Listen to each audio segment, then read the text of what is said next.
बिस्मिल्लाहिर्रहमानिर्रहीम। अस्सलाम वालेकुम नाज़रीन, मैं हूं कंबर ज़ैदी। प्रोग्राम देख रहे हैं आप डेडलाइन। नाज़रीन, प्रोग्राम में बात करेंगे आज बजट के बाद होने वाले कौमी असम्बली के इजलास पर, जो कि हंगामा आराई की नज़र रहा। पीपल्स पार्टी हो, मुस्लिम लीग नून हो या हुक्मरान जमात PTI, तीनों जमातों के रहनुमा कौमी असम्बली के अंदर एक दूसरे को तनकीद का निशाना बनाते हैं। हंगामा आराई होती है, जिसकी वजह से कानून साजी का अमल मुतासर होता है। अब तक कौमी असम्बली के 11 इजलास हो चुके हैं, लेकिन कोई खातिर खा कानून साजी नहीं की गई। कौमी असम्बली से अब तक कितने बिल पास हो चुके हैं, ये जानेंगे अरकान पार्लियामेंट से। इसके साथ साथ वो अरकान पार्लियामेंट जो कि बढ़ चढ़ कर बजट की जो डिबेट थी उसमें हिस्सा ले रहे थे, क्या उनको आटे और दाल का भाव भी मालूम है? चलिए जानते हैं और इस बात का जवाब लेते हैं। PTI की रुकने पार्लियामेंट हमारे साथ मौजूद हैं और इनसे जानेंगे कि पार्लियामेंट के इतने इजलास हो चुके हैं, लेकिन कोई खातिर खा कानून साजी क्यों नहीं हो सकी? बिस्मिल्लाहिर्रहमानिर्रहीम। नुसरत वाहिद फ्रॉम सिंध। देखिए, जो सबसे इम्पॉर्टेंट बात है, हम लोगों ने शुरू से बहुत ज़्यादा कंप्रोमाइज़ किया उसमें कि ये लोग अमन से चलने दें ताकि कोई कानून साजी हो। लेकिन इनकी एक डिमांड मांगो तो दूसरी मान लो तो दूसरी शुरू हो जाती है, दूसरी मान लो तो तीसरी शुरू हो जाती है। तो इनके हंगामे ख़त्म नहीं हो रहे। इसके बाद फिर हमने डिसाइड ये किया था कि अब हम इनकी कोई बात नहीं मानेंगे और अपना काम करते रहेंगे। लेकिन उसके बावजूद आपने देखा कि ज़रदारी के लिए किस कदर इन लोगों ने प्रेशर डाला हुकूमत के ऊपर, और मेरे ख्याल में नैब और अदालतों के ऊपर भी इनका प्रेशर बहुत ज़्यादा पड़ा है। तो उसके बाद स्पीकर साहब बेचारे हो गए, उन्होंने कहा चलो बुला लो ज़रदारी को। अब कल से ये लोग आए हुए हैं, ख़ुद ये 40-40 मिनट और डेढ़ और 3-3 घंटे की स्पीच करते हैं, जिनकी कमर में बेइंतहा दर्द है। उसके बावजूद वो खड़े होकर 3 घंटे की स्पीच कर लेते हैं, लेकिन अपनी स्पीच करके अपनी बात करके ये फ़ौरन लॉबी में चले जाते हैं। तो दिस इज़ नॉट फेयर। अगर आप अपनी बात करते हैं तो हमारी बात भी सुने। आपकी बात में बहुत सारी ऐसी बुरी बातें होती हैं जो हमें अच्छी नहीं लगती। नेचुरली हमारे लोग भी इस तरह की बात करेंगे जो आपको अच्छी नहीं लगेंगी। लेकिन सियासी पार्टी होने का मतलब ये नहीं है कि हम हर वक्त बाइकआउट पे रहें या हंगामे करते रहें। इस दफ़ा फिर हमने ही सोचा था कि हम इनको हंगामा करके दिखाते हैं ताकि ये लोग सीधे राह रास्त पे आएँ। तो अब ये हुआ है कि ये लोग कल से ठीक हैं और काम हो रहा है बेहतर तरीके से। महंगाई पे कितनी बातचीत हुई है? देखिए, असद उमर साहब ने भी अपनी स्पीच में कल कहा है, जिस तरह आप लोगों ने सुना है कि उन कई चीज़ों के ऊपर उन्होंने कहा है कि इसकी कीमतें कम की जाए। जैसे इसका मतलब है PTI को नहीं पता था शैडो बजट का, ना पेश किया गया। देखिए, पता और ना पता होने की बात नहीं है। हमें टैक्स लगाने हैं, इनडायरेक्ट और डायरेक्ट टैक्स, जिससे मुल्क की आमदनी में इजाफा हो। क्योंकि फिर वही बात हो जाती है कि हर वक्त एक ही बात हम रिपीट करते हैं, लेकिन करें क्या कि जब इकॉनमी इस हालात में मिली है तो हमें करना पड़ेगा। दैट मीन्स जो अपोजिशन कहती है कि ये IMF का बजट है, इस तरह बिल्कुल करेक्ट है। नहीं, बिल्कुल ऐसी बात नहीं है। खान साहब ने भी अपनी स्पीच में कहा है और बहुत सारे और लोगों ने भी ये बात बताई है कि अगर हम उनकी बात के ऊपर अपना बजट बनाते तो वो बेइंतहा और महंगाई बढ़ चुकी होती। ये धीरे धीरे लेके जा रहे हैं कि किसी ना किसी तरह अकोमोडेट हो सके। महंगाई पे बात कर रहे हैं, चीनी का क्या रेट चल रहा है आजकल? देखिए, मैं समझती हूँ, मेरा अपनी ज़ाती राय है ऑन लाइटर नोट, कि चीनी और घी के ऊपर कीमत ज़्यादा होना बड़ा अच्छा है। अच्छा, चीनी पे ज़्यादा होना कीमत अच्छा है। हाँ, इसलिए कि हमारे लोग जो है ना, वो एक कप में 4-4 चम्मच चीनी डाल के पीते हैं।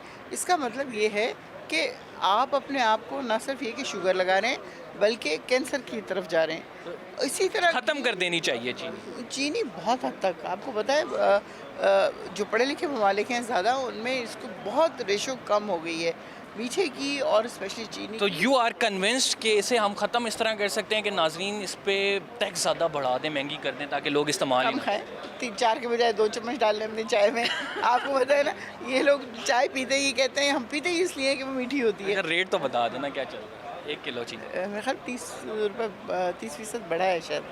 नहीं बढ़ा तो है, वैसे कितने? 120 शायद हो गई है। आई डोंट नो एग्जैक्टली, मुझे नहीं पता, क्योंकि ख़ुद तो मैं सौदा लाती ही नहीं हूँ, इसलिए मुझे पता नहीं है। मेरे ख्याल में 180 है, आई थिंक। 120 या 180? 120 180 नहीं है? नहीं, 180 नहीं है, मोस्ट प्रॉब्ली, नॉट कन्फर्म, क्योंकि किसी ज़माने में 80 थी। मैम, पहले बताइएगा कि बजट सेशन चला, इतनी लंबी तवील बहस जारी है, लेकिन हम देख रहे हैं कि इतने अरसे से पार्लियामेंट में अपोजिशन और हुकूमत की हंगामा आराई ज़्यादा देखने को मिल रही है। कानून साजी पे या अवामी इश्यूज़ पे इतनी बात नहीं हो रही, क्या वजह है? बिस्मिल्लाहिर्रहमानिर्रहीम। अभी 3 दिन से तो बड़ा पुरअमन है, क्योंकि गवर्नमेंट और अपोजिशन ने एक स्पीकर चैम्बर में जाके ये तय किया है कि हर मेंबर को तकरीर का पूरा हक मिलना चाहिए, पूरा टाइम मिलना चाहिए और आवाम के इश्यूज़ को हाईलाइट करने के लिए पार्लियामेंट से अच्छा और कोई फोरम नहीं। चीनी का क्या रेट चल रहा है आजकल? चीनी 180 हो गई है आम दुकानों पे। अच्छा, ये पीटीआई की अभी रुकने कौमी असम्बली आई थी, वो 120 कह रही थी। नहीं 140 तो रमज़ान से भी बहुत पहले थी, रमज़ान में 155 पे गई है। अच्छा, इतने अरसे से पार्लियामेंट के इजलास हो रहे हैं, कोई खातिर खा कानून साजी नहीं हो सकती है। आपस में ऑपोजिशन और हुकूमत जो है एक दूसरे के खिलाफ बयानबाजी करती रहती है, क्या वजह है? बिस्मिल्लाहिर्रहमानिर्रहीम। नहीं, ऐसी बात नहीं है। पिछली जो कानून साज असेंबली थी उसने रिकॉर्ड लेजिस्लेशन की थी तारीख की सबसे ज़्यादा, और इस वक्त हुकूमत वो लोग जो पार्लियामेंट पे हमला करते रहे पिछले 5 साल, वो इस पार्लियामेंट को लॉकडाउन करने के चक्कर में हैं। लेकिन स्पीकर साहब कोशिश करते हैं, और जो प्राइवेट मेंबर बिल है आप देखें जो डे है उसमें काफ़ी लेजिस्लेशन पुट फॉरवर्ड हुई हैं और कमेटीज़ को भी जाती हैं।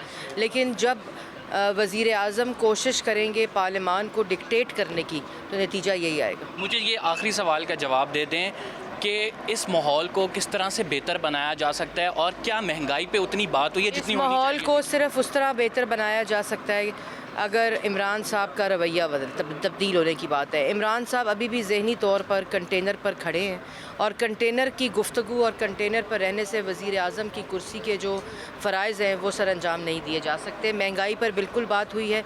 शहबाज शरीफ साहब की पूरी जो बजट की तकरीर जो गवर्नमेंट चाहती थी कि ना हो, वो सिर्फ़ इस वजह से चाहती थी कि उसके अंदर हक़ाइक़ जो हैं वो पाकिस्तान की आवाम के सामने रखे जाएँ कि जिस किस्म की महंगाई ऑलरेडी 10 माह में 3 गुना महंगाई बढ़ गई है, और अब जो गवर्नमेंट है वो ख़ुद ये तस्लीम कर रही है कि 13% पर चली जाएगी, जो कि 4 गुना ज़्यादा है पिछले 10 माह। हम लोग बजट पे बात करते हैं, हम लोग डिबेट करते हैं, लेकिन जो असेंशियल आइटम्स हैं जो रोज़मर्रा एक बंदा इस्तेमाल करता है, आटे चीनी, उसका हमें भाव नहीं पता होता। देखिए, ये बात बिल्कुल मिसकंस्ट्रू करने की आप कोशिश कर रहे हैं। हम लोग ख़रीदते भी हैं, और ये तासुर देना कि जो पार्लियामेंटेरियंस होते हैं वो कोई एलीट क्लास होती है। मैं बिल्कुल मिडिल क्लास से ताल्लुक़ रखती हूँ, ख़ुद ग्रोसरी करती हूँ, और लेकिन ऑफ द कफ अगर आप ये मुझसे हर वक्त ये पूछेंगे तो वो एग्जैक्ट, क्योंकि अगर मैंने गलत बता दिया तो उसके ऊपर भी एक तमाशा बन जाएगा। बता दिया तो एक तमाशा बन जाएगा, इसलिए।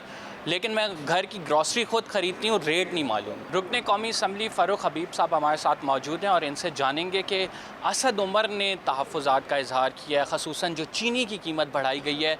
सर, क्या कहेंगे उस पर? देखिए, ये एक पार्लिमानी हुस्न है और इसमें कोई तहफ़्फ़ुज़ात के इजहार वाली बात नहीं है। बजट जब पेश किया जाता है पार्लिमान के अंदर तो वो डिबेट के लिए पेश किया जाता है, और अभी बजट डिबेट जारी है, और मैं समझता हूँ कि ये पाकिस्तान तहरीक इंसाफ का ही खासा है।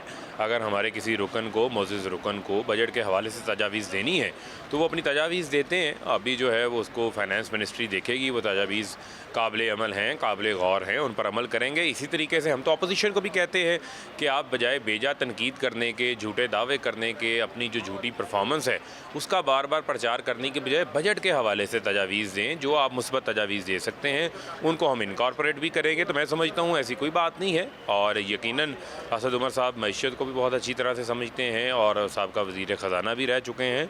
तो उनके जो तासुरात हैं, जो उनके ख़यालात हैं, अवाम के एहसासात हैं, उसका पार्टी एहतराम भी करती है। फ़ारूक साहब, आप समझते हैं कि चीनी पर जो टैक्स लगाया गया है वो जस्टिफाइड है? देखिए, मैं ये समझता हूँ कि चीनी के ऊपर टैक्स तो पहले भी मौजूद था, ठीक है। अब जहाँ तक रही बात उसके ऊपर मज़ीद टैक्स के हवाले से, तो कुछ ऐसे शोबे हैं कि जो हमारे टैक्स नेट के अंदर मौजूद नहीं थे। ये वो शोबे थे कि जो कि पूरा टैक्स भी अदा नहीं कर रहे थे, और अब अगर इनको टैक्स नेट के अंदर लाने की कोशिश की गई है तो मैं नहीं समझता कि इसके अंदर कोई बुराई है।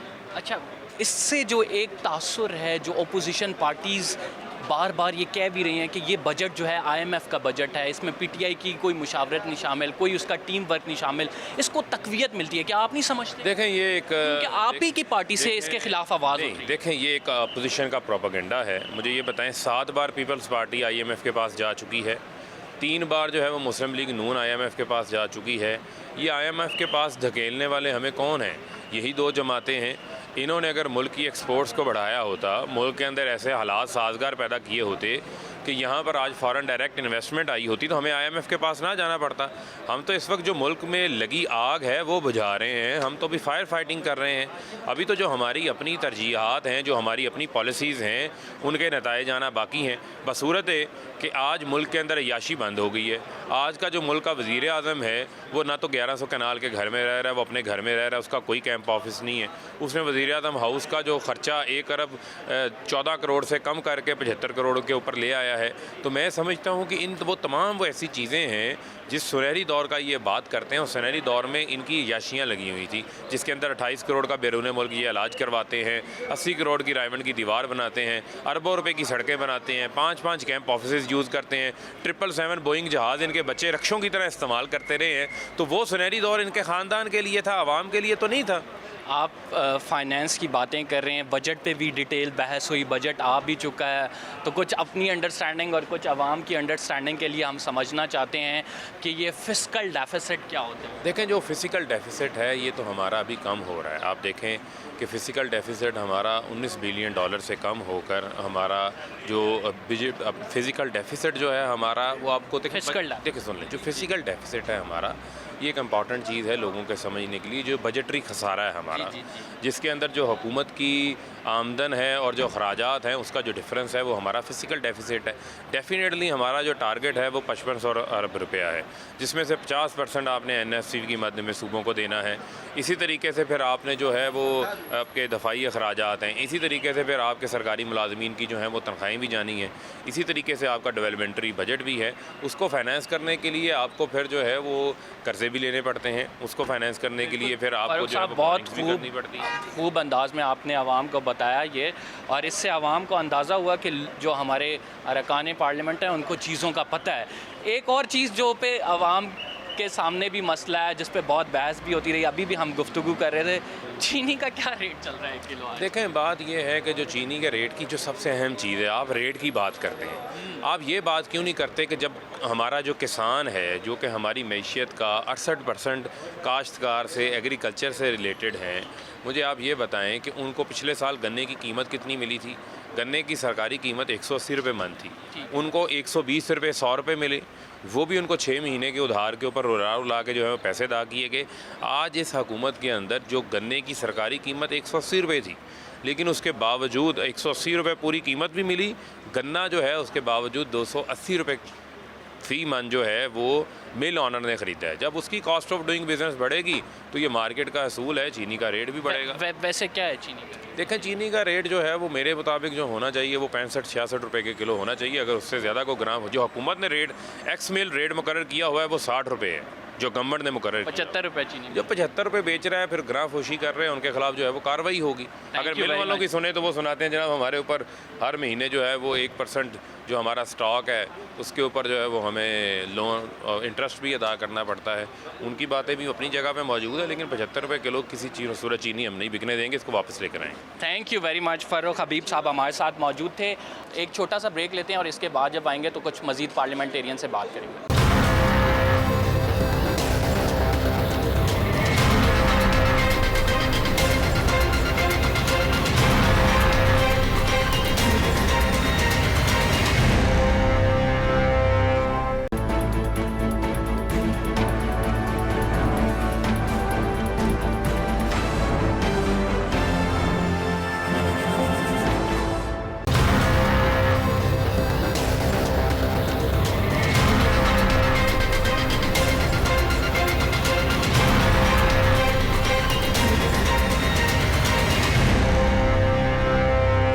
वेलकम बैक नाज़रीन, और हमारे साथ मौजूद हैं PTI के रहनुमा शकूर शाद साहब, और लियारी से इन्होंने इलेक्शन लड़ा था और बिलावल भुट्टो जरदारी को शिकस्त दी थी। सर, PTI की परफॉर्मेंस ये 11 महीने देखें तो हमें कोई असम्बली के अंदर स्पेशली कोई प्रोग्रेस नज़र नहीं आती। नहीं, अल्हम्दुलिल्लाह काफ़ी प्रोग्रेस नज़र आएगी आपको पहली असम्बली नज़र आएगी। मैं कहता हूँ शरीफों की हुकूमत है, पहले तो नाम के शरीफ थे, अब वाकई शरीफ है। तो 11 महीने में असम्बली में तो सब कुछ बहस भी हो रहा है, आपके जो दिल में आ रहा है अपोजिशन के वो कह भी रहे हैं कि जो ख्वाहिशात हैं वो पूरी करने के उन्होंने डाल बनाया हुआ है असम्बली को। हमारी गवर्नमेंट ने अब तक नैब का कोई केस इनके ख़िलाफ़ नहीं बनाया है, इनके आपस के भाई एक दूसरे के ख़िलाफ़ बनाए हुए केसेस ये भुगत रहे। और लेकिन अच्छी बात यह है कि पाकिस्तान की मईशत, जिसका जो पिछले 10 सालों में सत्यानाश कर दिया गया था, उस मईशत को अब बेहतरी की तरफ गामजन है और इंशाअल्लाह ताला जिस मुल्क की मईशत बेहतर होगी वो मुल्क तरक्की करेगा। हमारे लोगों का इस वक्त सबसे बड़ा मसला महंगाई, गुर्बत और दीगर चीज़ें हैं। सर कितने बिल पास हुए हैं इस अरसे में असम्बली से? अभी पिछले दिनों ही वो डिप्टी स्पीकर साहब ने वजाहत की थी और वाज़े उसका क्लिप मैं आपको भेजूँगा, आप देख लें, उसमें आदर्श शुमार सारे उसमें शामिल हैं। मैं अभी वो क्लिप भी आपको भेज देता हूँ। और इसमें एक बात आपको बताऊँ, मुश्किलात ज़रूर हैं। इस वक्त हमारी अददी अक्सरियत इतनी ज़्यादा है नहीं कि वो हम सेनेट वगैरह से वो उसको पास करवा सके। असल प्रॉब्लम सेनेट में, कौमी असम्बली में हमारी वाज़े अक्सरियत है, हमारे लाइट हमारे साथ है, तो बिल पास होने में इंशाल्लाह कोई दिक्कत नहीं होगी। और जो ख्वाहिशात रखने वाले लोग हैं, जो सारे वसाइल इस्तेमाल कर सिर्फ अपने केसेस को बचाने के लिए, जो अरबों करबों रुपए जो लूट के गए हैं, वो इस उम्मीद पर है कि शायद बिल ना मंजूर हो और हम केसों से बच जाएंगे। लेकिन अब पाकिस्तान आगे जाएगा, पीछे नहीं जाएगा।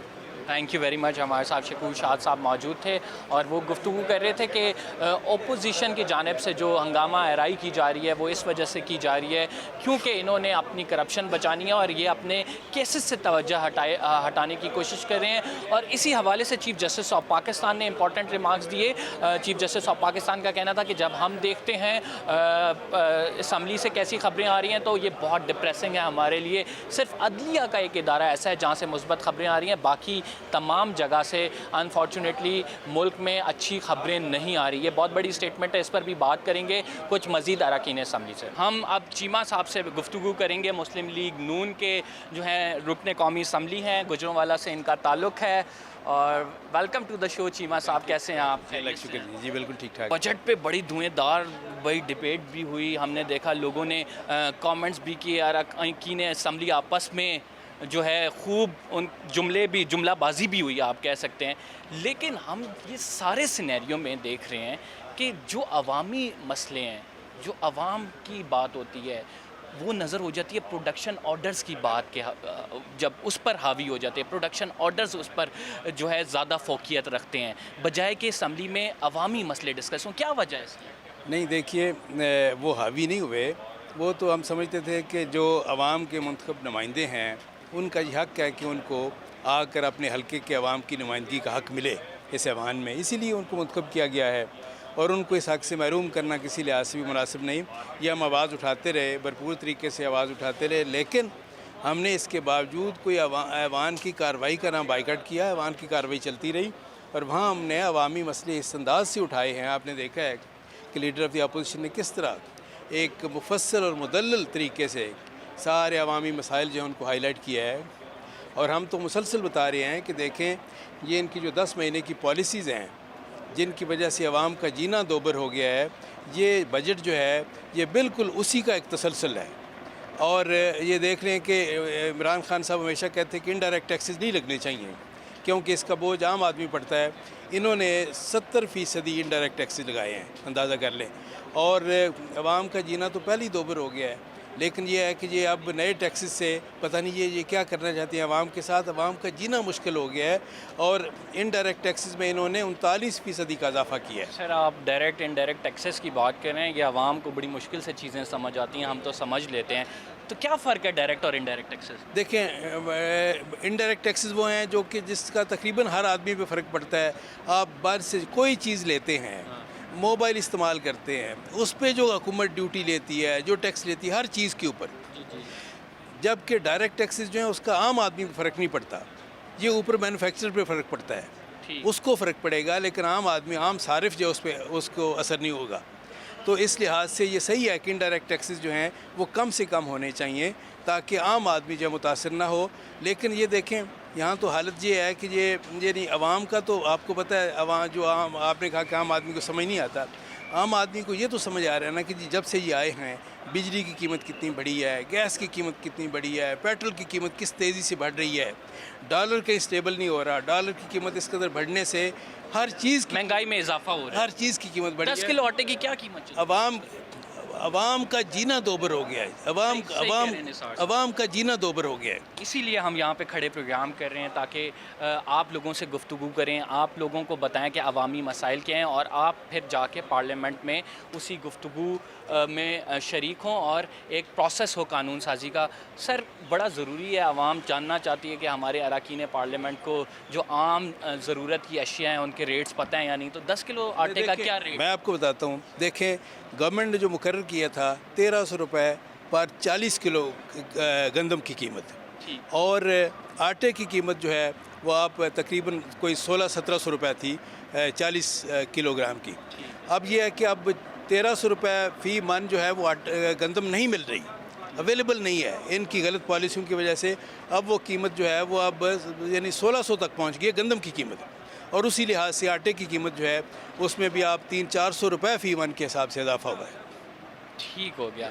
अच्छा, मुझे ये आप देखें, ये मेरा टेस्ट ना ले, मैं तो खुद काश्तकार हूँ, इसीलिए हमने आपसे आसान क्वेश्चन की। इसीलिए मुझे तो पता है, और हम तो खुद चीज़ें ख़रीदते हैं, हमें पता है हमने ये है कि अवाम के ऊपर क्या गुजर रही है। अवाम का आप यानी यकीन जाने अवाम का जीना दोबर हो गया है। तो ये इन मसाइल का हल क्या है? फिर इन मसाइल का हल ये है कि आप जो है स्पीकर से डिमांड करते रहेंगे कि प्रोडक्शन ऑर्डर उसके जारी किए जाएं, उसके प्रोडक्शन ऑर्डर किए जाएं, या फिर महंगाई पर कोई एक ऐसी हिकमत अमली होगी जिसमें हुकूमत भी आपका साथ दे? अभी तक हुकूमत साथ देती नज़र नहीं आ रही। मैं गुजारिश करता हूँ, हमने हुकूमत से कहा है कि हमारे साथ बैठें, एक चार्टर ऑफ इकॉनमी पे साइन करें, हम मिल के बैठें और किसी तरह से ये सूरत पैदा हो। हमारा मुतालबा क्या है? मुतालबा हमारा ये है कि जो रेट्स, जो कीमतें जिस लेवल पे मुस्लिम लीग नून की हुकूमत ने छोड़ी थी उस लेवल पे इनको लाया जाए। हर कीमत पे, वो अशाए सरफ की कीमतें भी हों, खा डॉलर की कीमत हो, इनको उस लेवल पे लाया जाए ताकि आवाम को कोई वो सुख का सांस ले सके। डॉलर की कीमत को नीचे लाया जाए, लेकिन डॉलर की कीमत को नीचे लाने के लिए बहुत ज़रूरी है कि बजटरी खसारा कम हो। IMF ने जो शराइत रख दी हैं अब उनको फॉलो हमें करना पड़ेगा। हम IMF के पास पहले भी जाते रहे हैं, अब भी गए हैं, तो ये चीज़ें कोई सही होती हुई नज़र नहीं आ रही अभी करीब मुस्तकबिल में। उसकी वजह ये है, मैं आपको बताऊँ, बिल्कुल फ्रैंकली बताऊँ, उसकी वजह ये है कि इन लोगों का कोई होमवर्क नहीं था, कोई कॉम्पिटेंस नहीं है। बिल्कुल ये है कि एक यानी मैं कहता हूँ कि हुकूमत की नाअहली है, ये नालायकी है, बदइंतज़ामी है, ना इनका कोई प्रोग्राम है, ना पॉलिसी है, ना कोई प्लानिंग है, ना विजन है, ना तजुर्बा है, ना कोई टीम है। ये है असल वजूहत। बहुत बहुत शुक्रिया। हमारे साथ निसार साहब मौजूद थे और वो गुफ्तगू कर रहे थे हमसे हुकूमत की कानून साजी के अमल में जो मुश्किलात हुकूमत को दरपेश हैं उनके हवाले से, और इसके साथ साथ वो बता भी रहे थे कि हम अपनी माशी पॉलिसी किस तरह से बेहतर कर सकते हैं, कौन से ऐसे इकदाम हैं जो किए जाएँ जिनके बायस जो है मईशत मजबूत और मुस्तहकम होगी। हुकूमत पे जहाँ पे तनकीद ऐवान में की जाती है, वहीं पर बाहर आकर भी जब मीडिया से गुफ्तगू करते हैं अपोजिशन लीडर्स तो यहाँ पर तनकीद करते हैं हुकूमत की पॉलिसीज़ को। और अभी तक 11 सेशन हो चुके हैं कौमी असम्बली के। हम देख रहे हैं कोई खातिर खा कानून साजी PTI के दौर में नहीं हो सकी है। PTI के रहनुमा नईमुल हक साहब हमारे साथ मौजूद हैं। नईमुल हक साहब, ये बताइएगा कि PTI में एक तो धड़ेबंदी की आवाज़ें अभी से नहीं पहले से हैं। अब जब चीनी पर असद उमर साहब एहतजाज करते हैं कि चीनी की कीमत गैर ज़रूरी बढ़ाई गई, तो इसका क्या मतलब है? हम ये वही क्लैश है जो असद उमर और जहांगीर तरीन के दरमियान चल रहा है? देखें, PTI में कोई धड़े नहीं हैं। अगर आप कोई मुतालबा करते हैं कि बजट में किसी किस्म की तखफीफ होनी चाहिए, इसका मतलब ये नहीं कि वो मुखालफत कर रहे हैं। अच्छी तजावीज़ जो हैं हम वेलकम करते हैं और करते रहेंगे। ये पाकिस्तान की तारीख़ का सबसे बेहतरीन बजट है। पाकिस्तान के गरीब आवाम के लिए फ़लाह और बहबूद की जो स्कीमें हमने मुतारफ़ की हैं इस बजट में, तारीख़ में आज तक नहीं रखी गई थीं। बहरहाल असद उमर हों या कोई भी हों, उनको अपने ख़यालात का इजहार करने का पूरा मौका मिलना चाहिए। हम चाहते हैं कि अगर कोई अच्छी तजावीज़ आएँ हम ज़रूर उनको खुशामदीद कहेंगे। ऐसी कोई बात नहीं है, किसी किस्म के पार्टी में कोई धड़े नहीं है। मैं इसकी सख्ती से तरदीद करना चाहता हूँ। अपोजिशन कहती है कि आपके अपने लोग जब बजट की मुखालफत कर रहे हैं तो इसका मानी ये हुआ कि बजट पे डिस्कशन नहीं हुई इससे पहले और ये बजट IMF का मंजूर। बजट की कोई मुखालफत नहीं कर रहा। असद उमर की तकरीर को गलत ना लिया जाए। उन्होंने तजावीज़ पेश की हैं, उन्होंने कोई मुखालफत नहीं की। तजावीज़ तो मैं भी पेश कर सकता हूँ, आप भी कर सकते हैं। तजावीज़ बहस का मतलब ही ये होता है कि कौमी असम्बली के अरकान जो हैं वो तजावीज़ पेश करें। इसमें कोई मुखालफत नहीं, कोई लड़ाई नहीं, कोई झगड़ा नहीं। हमारी कोशिश यही है कि आपको बताते रहें कि ये अवामी नुमाइंदे जो हैं ये क्या कर रहे हैं, ये नेशनल असम्बली में किस तरह से कानून साजी का अमल मुतासर हो रहा है। ओपोजिशन और हुकूमत के दरमियान एक लड़ाई झगड़े की जो सूरत हाल है उसकी वजह से हम गुफ्तगू कर रहे हैं कि पार्लियामेंट में कानून साजी का अमल तेज़ी के साथ नहीं हो पा रहा है। तो आप क्या इस बात से मुत्तफ़िक हैं? हाँ, मैं इससे थोड़ा ज़्यादा मुत्तफ़िक हूँ, क्योंकि कानून साजी जब हम करना चाह रहे होते हैं ना, तब इन लोगों के अपनी वो ख्वाहिशात का इज़हार होने लगता है और उस शोर और गुल में सारा कुछ उड़ जाता है। लेकिन उसके बावजूद भी पाकिस्तान तहरीक इंसाफ गवर्नमेंट ने 7 से ज़्यादा जो बिल इंट्रोड्यूस करवाए हैं, लेकिन इन 9 महीनों में और ज़्यादा होना चाहिए था काम। और हम चाहते हैं कि अपोजिशन इस मामले में हमें सपोर्ट करे ताकि हम इस पार्लियामेंट में बेहतर रिज़ल्ट दे सकें। अच्छा, अब हम बात करें बजटिंग की। बात की हमने इस पूरे बजट सेशन में डिस्कस किया कि जो कुछ बजट में आया, तो एक आम आदमी जानना चाहता है अरकान पार्लियामेंट कितने वाकिफ़ हैं अपने घर के बजट, जो ज़रूरी अशिया के रेट्स होते हैं उनसे। 10 किलो आटे का रेट क्या चल रहा है? 10 किलो आटे का मैं तो ह्यूज में ले लेती हूँ, वो एक पूरा बन जाता है। मैंने हमें 13। चीनी का बता दें। वो बहुत ज़्यादा है। चीनी का बहुत ज़्यादा है। अच्छा ठीक है, चीनी का रेट बहुत ज़्यादा है, लेकिन हमें पता नहीं है कि चीनी का रेट कितना है। हम पार्लियामेंट में डिबेट ज़रूर करते हैं कि महंगाई हो रही है, लेकिन ये बहुत जानना ज़रूरी है कि महंगाई कितनी हो रही है, किस हिसाब से हो रही है, किस तनासब से हो रही है, तभी हम सही तरह कानून साजी भी कर पाएंगे। हमने एक छोटा सा ब्रेक लेना है और इस ब्रेक पर जाते हैं। जब वापस आएंगे तो कुछ मज़ीद अरकान पार्लियामेंट से गुफ्तगू करेंगे।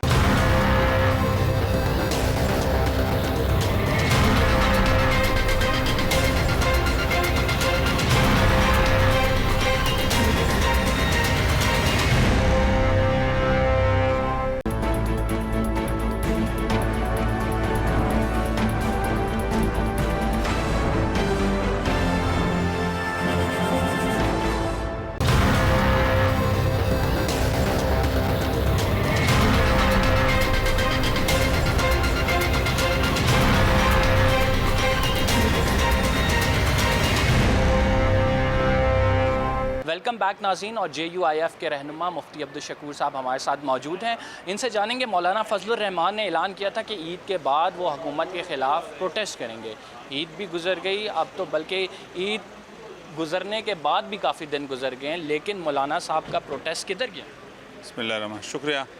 मौलाना फजलुर रहमान साहब ने ये फरमाया था कि ईद के बाद इंशाल्लाह करेंगे, और हमारा प्रोटेस्ट जारी है और ये इब्तिदा ही से जारी है, और ये इस्लामाबाद तक आना ये बिल्कुल हमारा जो है आखिरी हदफ है होगा। पहले से हमने 2 मिलियन मार्च का ऐलान किया था, 14 को क्वेटा, 14 जुलाई और 21 जुलाई को पेशावर में, और इसके बाद जो हैं हमने इस्लामाबाद में यानी अपने मिलियन मार्च या इस्लामाबाद में तहरीक चलाने के हवाले से जब हम आएंगे, हुकूमत गिराने के लिए जब हम आएंगे, तो उसके लिए बाकायदा हमने कमेटी तश्कील दी है और उस कमेटी ने काम भी शुरू किया इस हवाले से। और ख़त्मी तारीख इसलिए हमने नहीं दी कि चूँकि APC होने वाला है, APC में दूसरी जमातों के साथ भी हम अपने अमल तय करेंगे। माहौल तो बहुत साजगार है। अब अगर आप देखें, पीपल्स पार्टी हुकूमत के ख़िलाफ़ है, जरदारी साहब हुकूमत गिराने की बातें करते हैं। इसी तरह मुस्लिम लीग नवाज़ भी ख़िलाफ़ है, नवाज़ शरीफ साहब अभी तक जेल में हैं। इसके साथ साथ दीगर जो पार्टीज़ हैं ओपोजिशन की, वो भी हुकूमत के ख़िलाफ़ जो है अब एक प्लेटफॉर्म पे जमा हो रही हैं। मौलाना साहब कब इन्हें लीड कर रहे हैं? हाँ, असल बात यह है कि हम तो इसी इंतज़ार में थे। पहले से हम उनको यही कह रहे थे कि आए मैदान में निकलें, तो अल्हम्दुलिल्लाह वो अब तैयार है। और इंशाल्लाह ये APC जो होने वाला है 26 को तकरीबन, तो ये APC में ये तय करेंगे, अहदाफ भी तय करेंगे और तरीक़ेकार भी तय करेंगे। दूसरी जमात जो पार्टियाँ हैं वो हमारे साथ इस हवाले से ताउन करते हैं या नहीं करते हैं। हमने बहरहाल फ़ैसला किया है कि हम आएंगे, ज़रूर आएंगे, और ये कि किस वक्त पे आएंगे ये टाइम भी इंशाल्लाह। मौलाना साहब जमहूरियत की बातें करते हैं, लेकिन क्या एक जमहूरी हुकूमत को गिराना सही इक़दाम है? ये जमहूरी हुकूमत हम तस्लीम नहीं करते। अगर ये जमहूरी हुकूमत होते तो हम उसके ख़िलाफ़ नहीं निकलते। दूसरी बात है कि जमहूरियत का उन्होंने सत्यानाश कर दिया। वो तमाम वो जो मुशर्रफ दौर के लोग थे, आमिराना सोच रखने वाले थे, उन्होंने यहाँ मुसल्लत किए हैं और वो ख़ुद जो रवैया उन्होंने अपनाया है पार्लियामेंट में, क्या ये जमहूरी रवैया है?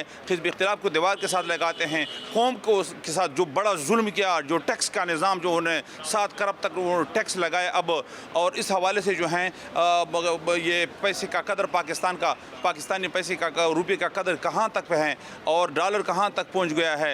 ये दूसरे जो है तेल है, गैस है, महंगाई बहुत ज़्यादा हो गई है, ज़्यादा हो गई है। चीनी का रेट क्या चल रहा है? इंतहाई ख़तरनाक हद तक पहुँच चुका है। तो कितना है?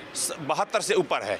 तो हम तो यही कहते हैं कि 48 से 72 तक पहुँच चुका है। तो ये हमारे लिए बहुत, आवाम के लिए महंगाई का जो एटम बम उन्होंने गिराया है तो आवाम पर जुल्म है। इसलिए हमने पहले से ही अच्छा, बात ये डायरेक्ट और इनडायरेक्ट टैक्सेस क्या होते हैं?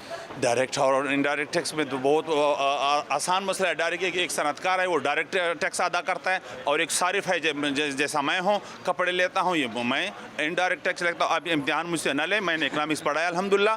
मैं इकनॉमिक्स का जो है इस हवाले से मैंने बात की है। हम लोगों को बताना चाहते हैं, हम यही लोगों को बताना चाहते हैं कि आप लोग सुने हमेशा सियासतदानों की इम्तिहान लेते हैं। ये इम्तिहान न लो, अल्हम्दुलिल्लाह हमने पढ़ा है, और हमने सियासत भी पढ़ा है, हमने पॉलिटिकल साइंस भी पढ़ा है, और दीनी मदार से फाजिल भी है। हम लोग यही बताने चाहते हैं लोगों को कि आप लोग जानते हैं, और जो बजट पे डिबेट होती है हमारे अवामी नुमाइंदे जो हैं वो उससे बाखूबी वाकिफ़ हैं। अल्हम्दुलिल्लाह हमने कट मोशन 60-70 कट मोशन भी लाए हैं इस हवाले से, सूदी निज़ाम के हवाले से, और जो ज़ालिमाना दूसरे मुख्तलिफ महकमों में जो तरीक़ेकार उन्होंने अपनाए उस हवाले से भी हमने काम किया है। तो हम अल्हम्दुलिल्लाह आवाम ने जो वो यहाँ चुन लिए हैं इसलिए है कि कौम को बेहतरीन। बहुत बहुत शुक्रिया। PTI के रहनुमा हमाद अज़हर साहब हमारे साथ मौजूद हैं, और बिना वक्त ज़ाया किए इनका सर असद उमर ने कुछ चीज़ों की तरफ निशानदही की है।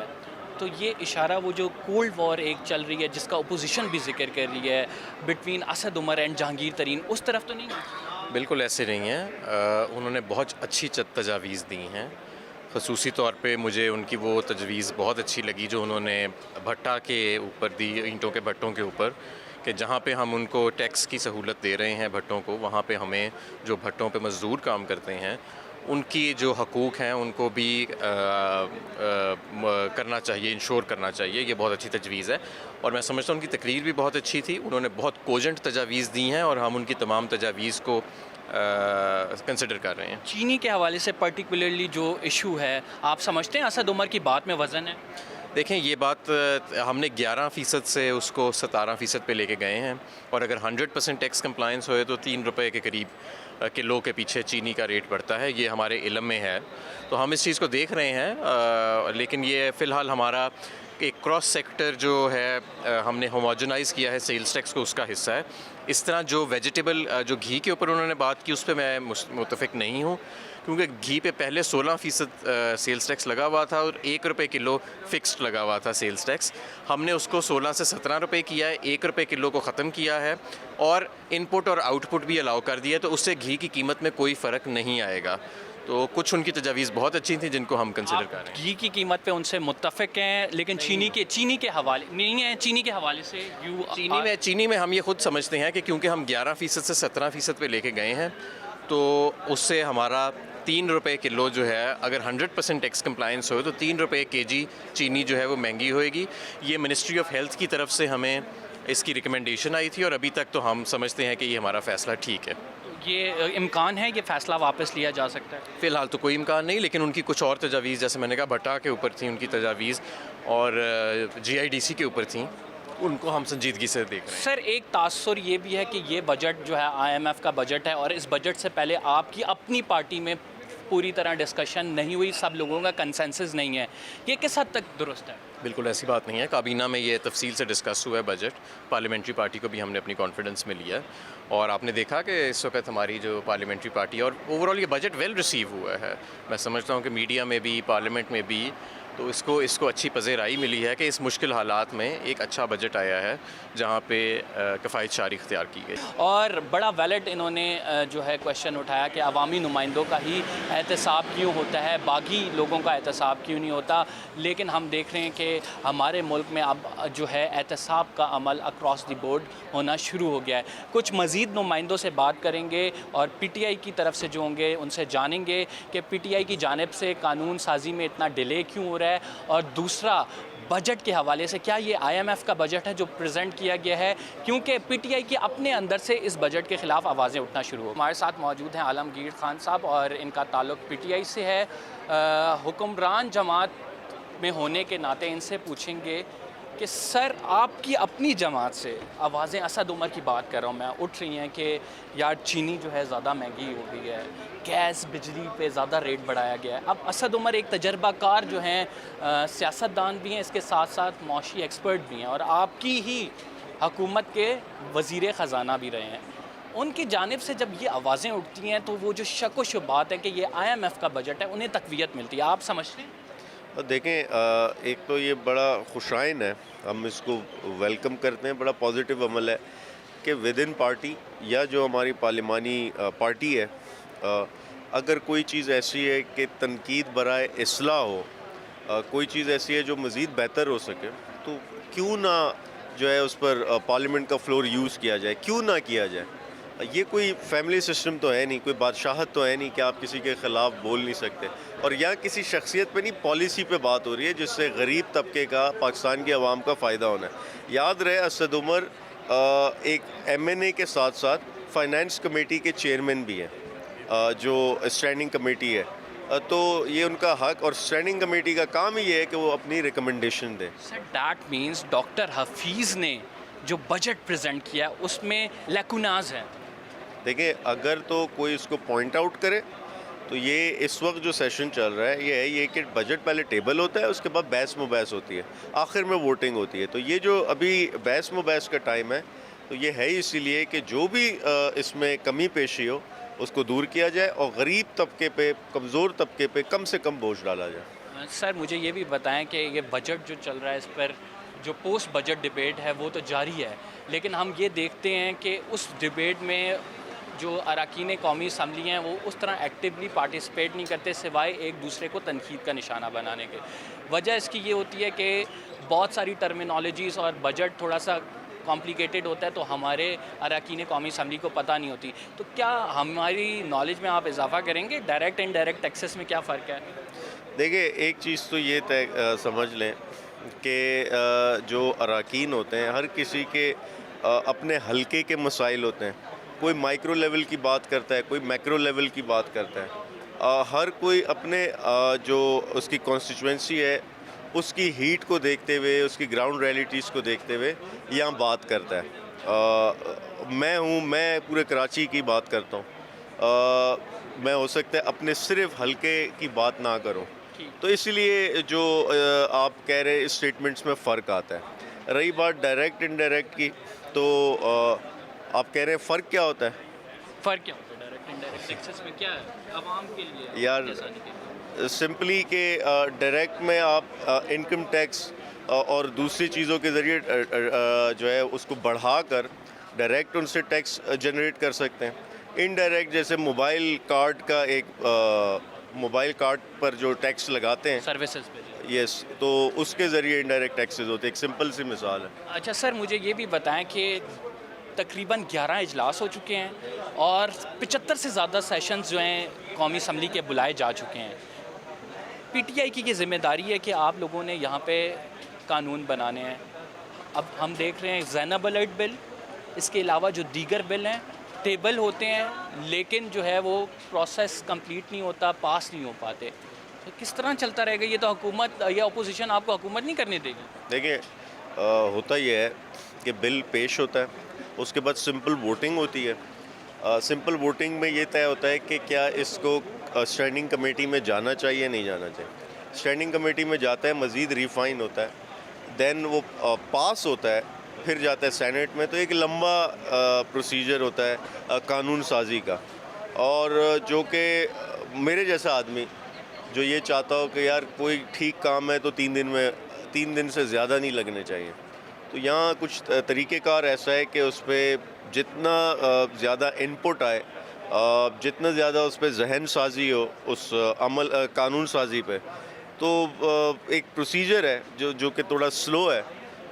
लेकिन ये ज़रूर रहा है कि पिछले 8-10 महीने में, मैं फिर से कहूँ, क्योंकि नैब में इनके लोग जा रहे हैं, अभी तक जितने वॉकआउट्स हुए हैं, एहतजाज हुए हैं, मुझे एक बताएं कौन सा अवामी इशू पे हुआ है? कौन सा जो है इन्होंने एहतजाज किया किसी पब्लिक इशू पे एहतजाज किया? साद रफ़ीक जेल गया। Thank you very much. Alamgir Khan साहब हमारे साथ मौजूद थे और पीटीआई के दीगर रहनुमा भी यहाँ पे मौजूद हैं जिनसे हम बात करना चाहेंगे। आमिर कियानी साहब हमारे साथ मौजूद हैं और आमिर कियानी साहब से हम जानना चाहेंगे, सर सबसे पहले बताइएगा कि पीटीआई के अब अंदर से ऐसी आवाज़ें उठना शुरू हुई हैं जो इस बजट में जो चीज़ें हैं उनको पॉइंट आउट भी कर रहे हैं और उनकी मुखालफत करती नज़र भी आ रही हैं। क्या पीटीआई में धड़ेबंदी हो गई है? बिस्मिल्लाहिर्रहमानिर्रहीम, नहीं, कतई नहीं है, कोई धड़ेबंदी नहीं है। देखें, कैबिनेट के अंदर जो होते हैं वो लिमिटेड लोग होते हैं और उसके बाद ये होता है कि जब आप कैबिनेट से बाहर बैठते हैं और पार्लियामेंट से हट की जब चीज़ें सामने आती हैं तो आप तनकीद नहीं करते, उसकी इस्लाह कर रहे होते हैं कि अगर ये अपना हर बंदे का अपना पॉइंट ऑफ व्यू, जब लोग आपको इलेक्ट करके भेजते हैं तो अपना अपना पॉइंट ऑफ व्यू देते हैं, हर इलाके के हिसाब से लोगों के इम्पैक्ट्स होते हैं, तो जो उसका नुमाइंदा होता है वो उसकी करेक्शन करता है या अपने पॉइंट ऑफ व्यू देता है। और उसी में सवाल जो कॉन्सेप्ट ही ये है 15 दिन लाने का, सिर्फ अपोजिशन के बोलने का नहीं होता, आपके अपने लोगों का भी होता है कि उनको भी चांस दिया जाए कि उस पर डिबेट करें। सर ये जो चीनी पे जो रेट बढ़ाया गया है तो एक प्रसाप्शन अवाम में भी डेवलप हुआ है और अपोजिशन ने भी इसकी बात की है कि इसका फ़ायदा जहांगीर तरीन साहब को हो रहा है और इसकी जो हम देख रहे हैं कि पीटीआई में पहले भी क्लैशेस की खबरें आती रहीं असद उमर साहब के साथ और जहांगीर तरीन के हवाले से, तो ये तमाम चीज़ें फिर इस बात की अक्कास हैं कि ये चीज़ें पीटीआई में हो रही हैं और जिसकी वजह से पार्टी को भी सफ़र करना पड़ रहा है। देखें, एक तो ज़हन में रख लें कि किसी बंदे की पाकिस्तान में मोनोपोली नहीं है किसी चीज़ में, मतलब चीनी का कोई मोनोपोली तो नहीं है ना, सैकड़ों इंडस्ट्रीज़ हैं। और ये भी ज़हन में रखें कि पाकिस्तान में हम जब जंग हुई थी ना बरतानिया वगैरह में, तो बरतानिया वगैरह में जब जंग हुई तो उन्होंने चीनी लोगों ने खाना पीना छोड़ दी थी और रेट्स कम हुए थे। देखिए, अगर बढ़ रही है तो इस वक्त रेवेन्यू का मसला है, रेवेन्यू के लिए बढ़ाया जा रहा है ताकि ये सबसे ज़्यादा यूज़ होती है और मिस यूज़ होती है। अगर असद उमर साहब ने अपना पॉइंट ऑफ व्यू दिया है उनका अपनी जगह, लेकिन जब कैबिनेट के पास चीज़ आती है तो बड़ी डिबेट होके आती है। और आपको पता है पीएम साहब का, वो कभी भी ऐसा नहीं करते कि वो आवाम पे ऐसे बिला वजह बर्डन डालें। अगर गुंजाइश होती तो कभी ना डाला जाता, लेकिन अब टैक्सेस हैं, लोग आम आदमी चीनी से ज़्यादा लोग अफेक्ट हो रहे हैं। आपकी देखें ना, आम रोज़गार पर भी और बाकी चीज़ों पर भी हालात ऐसे हैं। पिछले आप 70 सालों के मामला देखें तो ये डिबेट होती है और ये ओपन डिबेट अच्छी बात है कि अगर ओपन आकर उन्होंने ये बात की है और उस पर वो उनको जवाब गवर्नमेंट के से मिलेगा और मिला है तो वो इंशाल्लाह नॉर्मलाइज हो जाएगा। अच्छा है, डिबेट होनी चाहिए, डिबेट तो होनी चाहिए। लेकिन आमिर साहब, आपने हालात को आइडेंटिफाई ज़रूर किया, आपने महंगाई की बात ज़रूर की, लेकिन ये महंगाई फिर किसने, कोई जिन तो हमारे पास या कोई खलाई मखलूक तो आके नहीं ठीक करेगी, इसे हमने ही सही करना है और इसे हुकूमत की जिम्मेदारी है सही करे। तो कब तक देख रहे हैं कि ये आप जो है ऐसी चेंजेस आएंगी जिसको आवाम को रिलीफ मिले? देखिए, ये जो चेंजेस आ रही है ना, टैक्स कोई पर्सनल पॉकेट्स में नहीं जा रहा, ये अवाम ही के अकाउंट्स में जा रहा है, इन द सेंस गवर्नमेंट के पास जा रहा है। और उसके लिए जो रिलीफ आपको देखें, 7.25 लाख का मिसाल दे रहा हूँ, हेल्थ कार्ड था और 4.5 करोड़ लोगों को मिलना है, तो ये वो रिलीफ्स हैं जो बेसिक रिलीफ्स हैं। अब आप उसको कंपेयर कर लें बाकी चीज़ों से, हम ग्रेजुअली वो जो चीज़ें जो इस्लाम जो लोग आम आदमी की इस्तेमाल की हैं और जो उसकी ज़रूरत की है वो हम कर रहे हैं। तो ये जो आप डिबेट की बात करें चलती रहेगी, इंशाल्लाह आप देखेंगे इसमें रिजल्ट। अगर वो समझे, फिर भी अगर कैबिनेट समझती है कि ज़्यादा थोड़ा कम कर देना चाहिए तो वो कर देंगे, क्योंकि let it be on going debate, अच्छी बात है ये चलना। इसमें हर चीज़ वो नहीं होती कि असद उमर और जहांगीर तरीन का इशू है, इससे बहुत बड़ी बात है, पाकिस्तान की बात हो रही है। तो ये नहीं हो सकता कि उनके कहने पे या ना कहने पे हम चीज़ों को तब्दील कर दें। सर, एक आपको ओहदा जिम्मेदारी दी गई थी लेकिन अब आपसे वो जिम्मेदारी ले ली गई है, तो क्या फील कर रहे हैं? कोई मसला नहीं, मैं 23 साल से पीएम के साथ हूँ। अगर वो समझते हैं और उनकी कैबिनेट में उनके फैसले होते हैं, क्योंकि he is the head of the cabinet, अगर वो ये समझते हैं कि कोई बंदा बेहतर कर सकता है तो वाई नॉट। आपने पाकिस्तान की बात की तो पाकिस्तान की ज़रूरत। What were the reasons given to you कि आपसे क्यों मिनिस्ट्री ली? तो अद्वियात का इम्पैक्ट बहुत ज़्यादा आया था, लेकिन ज़ाहिर है वो तो डॉलर की कीमत बढ़ी थी और हमने उसकी अकॉर्डिंगली की थी और इससे वो कैबिनेट ने पास की थी, मैंने तो नहीं की थी। It was approved by the cabinet, हमारी कैबिनेट में ही और पिछली कैबिनेट में सेम फार्मूला अप्लाई किया था और इसका आज खुद नोटिस दिया था सुप्रीम कोर्ट ने। Thank you very much. हमारे साथ आमिर कियानी साहब मौजूद थे और वो बता रहे थे कि किस वजह से उन्होंने अपनी वजारत खोई। अद्वियात की कीमतों में इजाफा हो गया था, प्राइम मिनिस्टर इमरान खान ने इसका नोटिस लिया, जिसके बाद जो है आमिर कियानी साहब को ये वजारत से दस्तबरदार होना पड़ा। हुक्मरान जमात का कहना है कि ओपोजिशन कानून साजी की राह में रुकावट है, जबकि ओपोजिशन कहती है कि अवामी मसाइल का हल निकालने में हुकूमत संजीदा नहीं। सूरत हाल चाहे जो भी हो, लेकिन नुकसान पाकिस्तान की आवाम का हो रहा है। कंबर ज़ैदी को इजाज़त दीजिए, इंशाल्लाह अगले प्रोग्राम में आपसे फिर मुलाकात होगी। अल्लाह हाफ़िज़।